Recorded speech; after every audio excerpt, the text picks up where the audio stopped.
Hvala. Hvala i naravno dobro večer svim jazz loversima. Vidim puno prijatelja ovdje, to me veseli. Ali došli ste, ko što kaže, tu na mainstream glazbu, što i nas veseli, dakako. Na bubnjevima je Salih Sadiković. Bas Jura Brandečić. Dražen Bojić, doktor Dražen Bojić. Damir Dičić.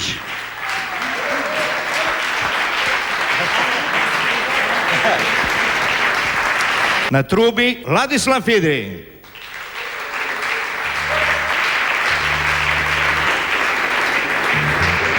Antre Dropulić.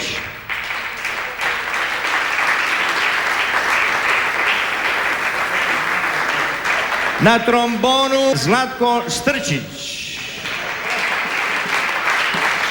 Saksofoni Arsen Ereš i Saša Nestorović. Mene zovu Drago Diklić Piko, pa nek tak i ostane.